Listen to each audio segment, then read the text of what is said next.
Assalamualaikum Ustaz. Waalaikumsalam warahmatullahi wabarakatuh. Saya mau bertanya bagaimana caranya agar kita bisa terhindar dari zina. Ya, dan apakah kalau saya bertobat dosa zina saya yang lalu bisa diampuni Allah Subhanahu wa taala? Saya senang sekali dengan pertanyaannya. Ya, saya mau bertanya bagaimana caranya agar kita, berarti Anda dan saya kan, kita semua bisa terhindar dari zina. Nah, itu bagus sekali untuk kita semua karena banyak potensi-potensi yang bisa menjerumuskan kita kepada itu.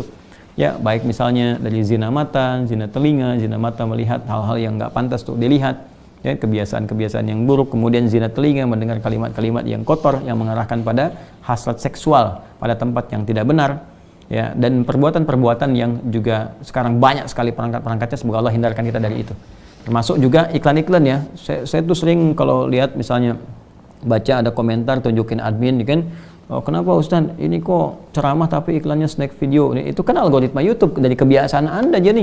Jadi kalau Anda kebiasaannya lihat yang begitu atau klik yang begitu, datangnya seperti itu.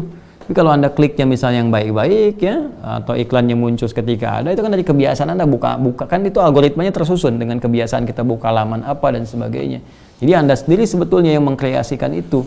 Jadi mengkoreksi untuk membuka sesuatu itu yang benar sehingga nggak datang iklan-iklan yang nggak diharapkan, gitu kan?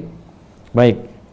Lalu apakah kalau ada ini si fulan atau fulan yang bertobat dosa zina yang lalu bisa diampuni? Insya Allah. Bahkan jelas ayatnya.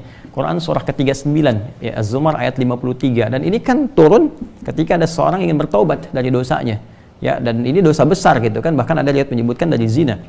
Ya, apa yang disampaikan Allah di sini? Qul ya ibadiyalladzina asrafu ala anfusihim la taqnatu mir rahmatillah. Ya, innallaha yaghfiru dzunuba jami'a. Ya, wahai hamba-hambaku, masih disebut hamba, dianggap hamba, diaku hamba oleh Allah Subhanahu wa taala. Ya, kata Allah, "Hei hamba-hambaku," katakan Muhammad SAW kepada hamba-hambaku yang israf berlebihan. Jadi israf itu udah standar tertinggi dalam dosa. Ya, jadi ada khata, nanti ada afu pasangannya, ada dzambun, ada ghafir pasangannya. Ghafir Quran surah ke-40 misalnya ayat 3, ghafiriz dzambi wa qabilit taubi. Kemudian ada naik lagi dzunubun, ada ghafar pasangannya seperti surat Nuh ayat 10, faqultu astaghfiru rabbakum innahu kana ghaffar. Ada ghafur. Kalau naik lagi dzunubun ma'a zulmi, jadi khata'un, dzambun, dzunubun ma'a zulmi pasangannya ghafur. Kemudian israf pasangannya rahim. Ya, israf pasangannya apa? Rahim. Makanya disatukan di Al-Baqarah ayat 286 kan? Rabbana la tu'akhidna in nasina aw akhtana khata'. Rabbana wa la tahmil 'alaina isran kama hamaltahu 'alal ladzina min qablina. Itu dzambun dan dzunubun ma'a zulmi. Rabbana wa la tuhammilna ma la taqata lana bihi, seperti israf. Wa'fu 'anna, al-'afu, waghfir lana, ghafir, ghaffar dan ghafur, warhamna, rahim. Nah, tingkat tertinggi ini dosa-dosa besar, seperti zina kan dosa besar. Yang membunuh dosa besar. Maka kata Allah, "Qul ya ibadiyalladzina asrafu 'ala anfusihim." Hai hamba-hambaku yang pernah berbuat israf. Mungkin ada sebagian yang pernah zina, pernah membunuh, dosa-dosa besar, ya, pernah korupsi, mau tobat dan sebagainya. Masya Allah, ya, alhamdulillah dia mau tobat, mau kembali karena mungkin doa orang tuanya, doa sekitarnya, kesadaran dirinya, kan? Kemudian la taqnatu min rahmatillah, jangan putus asa dari rahmat Allah Subhanahu wa taala. Innallaha yaghfiru dzunuba jami'a. Allah akan mengampuni dosa-dosa itu seluruhnya sepanjang kamu mau tobat. Sepanjang mau tobat. Makanya Allah itu sangat menyukai orang-orang yang tobat dan berusaha kemudian kita mendekat kepada Allah. Dan Allah pun berikan jalan sampai titik terakhir dia, sampai nyawa di kerongkongan. Kan yang paling viral itu kisah Firaun kan?